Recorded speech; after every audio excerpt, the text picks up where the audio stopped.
अस्सलाम वालेकुम नाज़रीन, उम्मीद आप बखैर वाफ़ियत होंगे। मैंने कुछ दिन पहले एक वीडियो बनाई थी जिसमें मैंने बताया था कि गैस की प्राइसेस में इजाफ़ा कर दिया गया है। ख़बर तो ये दुरुस्त थी, लेकिन जो रेट बताया गया था उसमें इंक्रीज़ आ गई है और अब जो फाइनली अप्रूव रेट्स हैं वो बहुत हाई हैं। इस हवाले से आप टाइटल में भी देख सकते हैं, एक्सप्रेस ट्रिब्यून की ये ख़बर है।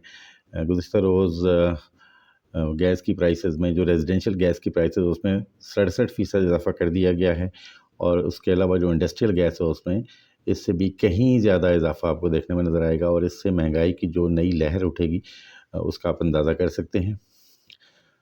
तो ख़बरों के मुताबिक, जैसे मैंने आपको बताया कि रेजिडेंशियल यूज़र्स की गैस प्राइसेस जो हैं उनमें 67% इजाफ़ा हुआ है, और फर्टिलाइज़र यानी खादों के जो प्लांट्स हैं उनके ऊपर 700% गैस की प्राइस में इजाफ़ा कर दिया गया है।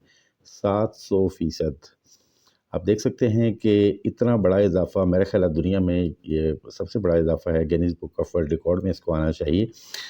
और IMF के कहने पे ये कहा गया है, और ओगरा ने इसका डिसीजन किया है, और कैबिनेट ने और प्राइम मिनिस्टर ने इसकी अप्रूवल दे दी है। और ये जो इजाफ़ा है पिछले 3 महीनों में, ये दूसरी दफ़ा गैस की प्राइस में इजाफ़ा हुआ है। और मैं ज़्यादा डिटेल में नहीं जाऊंगा, आप चाहें तो ऑनलाइन आप एक्सप्रेस ट्रिब्यून की ख़बर में आप इसको पढ़ सकते हैं। मैं इस तरह इसकी एक्सटेंट और इसकी जो इम्पैक्ट है उसके पे बात करूंगा। तो रेजिडेंशियल कंज्यूमर्स के ऊपर जो बर्डन है ये 67% है, और उसमें नॉन प्रोटेक्टेड जो कंज्यूमर्स हैं उनकी जो बिल प्राइस है 1597 रुपये पर MMBTU होगी।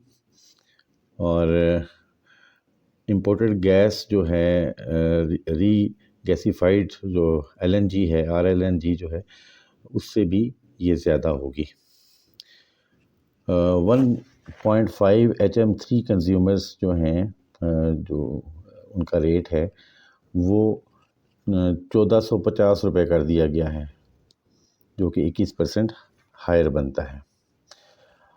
2 HM3 मंथली कंजम्पशन जो है उसके लिए 1900 रुपया का इजाफ़ा किया गया है, और जो कि कॉस्ट ऑफ गैस RLNG की जो है उससे भी ज़्यादा है ये। इसी तरह अगर आप इंडस्ट्रियल कंज्यूमर्स को देखें तो जैसे मैंने आपको पहले बताया कि खादों के ऊपर सब्सिडी थी, और आवाम को खाद सस्ती मुहैया करने की ज़िम्मेदारी गवर्नमेंट की थी। लेकिन ये सब्सिडी होने के बावजूद हमारी जो फर्टिलाइज़र की प्राइसेस हैं वो बहुत तेज़ी से बढ़ी हैं, और ये एक ऐसा जिन है कि जो बोतल से बाहर निकला है और अब ये वापस जाने का नाम नहीं ले रहा। आप अगर अपने पड़ोसी ममालिक में देखें तो उनकी प्राइसेस जो आपको बहुत ज़्यादा कम नज़र आएंगी, गैस फर्टिलाइज़र की प्राइसेस। पाकिस्तान में फर्टिलाइज़र की प्राइसेस बहुत ज़्यादा हैं।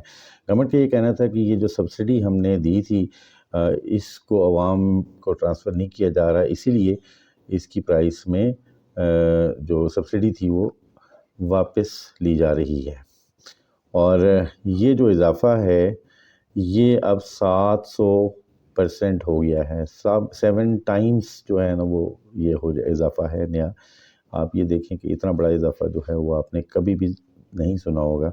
नए रिकॉर्ड्स बन रहे हैं, महंगाई के नए रिकॉर्ड्स बन रहे हैं। अभी देखें कि जब ये 700% जब गैस की प्राइस में इजाफ़ा हुआ है तो फर्टिलाइज़र की कीमतें मज़ीद कितनी बढ़ेंगी। तो ये ख़बर थी। यानी कि आप देखें कि feed gas price agro fertiliser की 200 रुपया थी पर MMBTU, उसको बढ़ाकर 1597 यानी 1600 कर दिया गया, यानी 8 गुना हो गई है ये। ठीक है, यानी 7 गुना मज़ीद बढ़ गई है। और गवर्नमेंट ये चाह रही है कि ये जो नई गैस प्राइसेस हैं इससे एक बहुत बड़ा 242 बिलियन का जो है वो रेवेन्यू गवर्नमेंट कमाना चाह रही है। तो ये ख़बर थी, इसकी डिटेल आप देख सकते हैं। इंतहाई जुल्म है आवाम के ऊपर, और आपकी आरा क्या है इस हवाले से। पाकिस्तान में जो middle and lower middle class है, जिसका ऑलमोस्ट जो लोअर मिडिल क्लास जो है वो ऑलमोस्ट एलिमिनेट हो चुकी है, اور لوور مڈل کلاس جو پہلے تھی وہ اب وہ اب نہیں ان کو سمجھ آ رہا کہ اپنی 2 وقت کی روٹی کیسے کمائیں۔ تو حاضر ہوتے ہیں نئے ویڈیو کے ساتھ، اللہ نے کے بعد۔